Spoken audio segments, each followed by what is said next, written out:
Olá, meus queridos. Eu sou a professora Raquel Bueno, de Direito Civil, do Gran Cursos Online, mais precisamente o nosso projeto Exame de Ordem. E a gente vai ter esse bate-papo agora para falar de um tema de Direito Civil, obviamente. Eu vou escolher, dentro das categorias diferenciadas de Direito Civil, a parte de Direito das Famílias.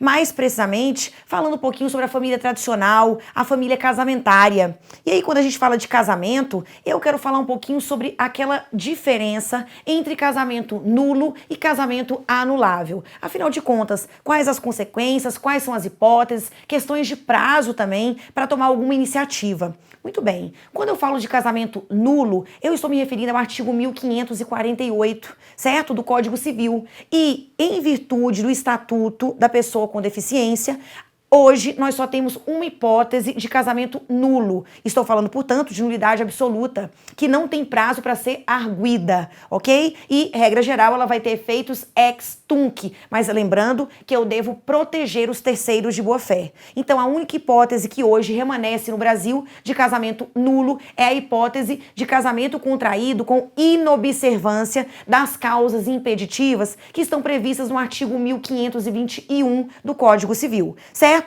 Além dessa previsão do 1548, nós temos que tratar das hipóteses de anulabilidade ou nulidade relativa do casamento. Aqui, nós já estamos tratando do artigo 1550. Então, percebam, quando a hipótese é de nulidade relativa, então o vício ele não é tão grave, ele pode convalescer. Então, ele pode convalescer se, por exemplo, se seguir em virtude, existe algum vício, mas mesmo existindo o vício, houver a coabitação dos cônjuges, ou se você não promover a respectiva demanda anulatória nos respectivos prazos decadenciais. Então percebam, a nulidade absoluta ela não convalesce, certo? Já a nulidade relativa, ela tem que ser arguida no momento certo. Então nós temos que respeitar prazos decadenciais. E aí, é claro, além dessa questão da ação, eu tenho que analisar a situação fática. Se, apesar do vício, o casal se mantém junto, então há também a convalidação pela coabitação.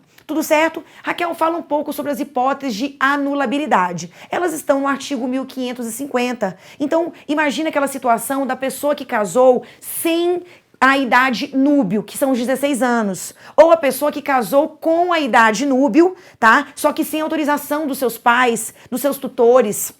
Ok? Além disso, aquela pessoa incapaz de consentir ou de manifestar de modo inequívoco o seu consentimento. Aquela pessoa, gente, que, na verdade, ela foi enganada. Então, a gente fala dos vícios de vontade. E aqui nós vamos trabalhar sobre o erro essencial sobre a pessoa do outro e também sobre a coação. Imagina que o mandatário, ele se casa e nem ele, nem o outro contraente sabia da revogação do mandato. E aí, é claro, né, gente, se seguir a coabitação, aí tá convalidado o vício. Ok? Mas se não se seguir a coabitação, nós temos aqui prazos para promover o quê? A ação anulatória. Tudo certo? Então essa questão do mandatário e, por fim, eu tenho que falar também quando o casamento é celebrado pela autoridade celebrante incompetente. Então essas hipóteses, elas constam do artigo 1550. Basicamente, os prazos, eles vão ser de 180 dias, tá? Quando você fala de casamento com idade inferior à idade núbio, ou com a idade núbio sem o consentimento aí dos pais. Aquela pessoa, gente, que é incapaz de consentir ou manifestar de forma inequívoca o seu consentimento. Então, você trabalha também com prazos de 180 dias. Quando for em relação à autoridade celebrante, 2 anos é o prazo decadencial. Quando for caso de coação, 4 anos, ok? E quando for caso, percebam aqui, o prazo de coação, para arguir a coação, não é a contar da cessação da coação, é da celebração do casamento, certo? E no caso dos vícios de vontade, no caso do erro essencial sobre a pessoa do outro, aquilo que diz respeito à sua identidade, à sua boa fama, tá?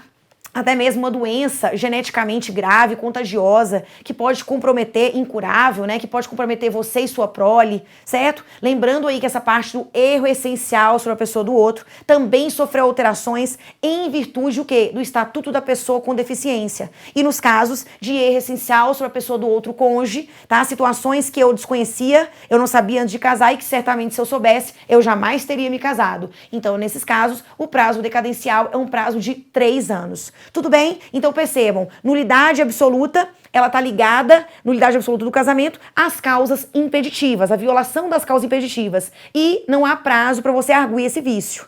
Tá? Agora, nulidade relativa, casamento anulável, você tem prazos decadenciais, tá? Se não forem arguídos, então há o convalescimento do vício. E aí é óbvio, se você não quiser mais, você tem que partir para a separação ou para o divórcio. Quer mais dicas? Então vem comigo, professora Roberta Queiroz, em Direito Civil, e toda uma equipe super bem preparada, tá? Vem com a gente pro Gran Curso Online, aprovação certa, a carteirinha vermelha nas suas mãos, satisfação garantida. Espero vocês.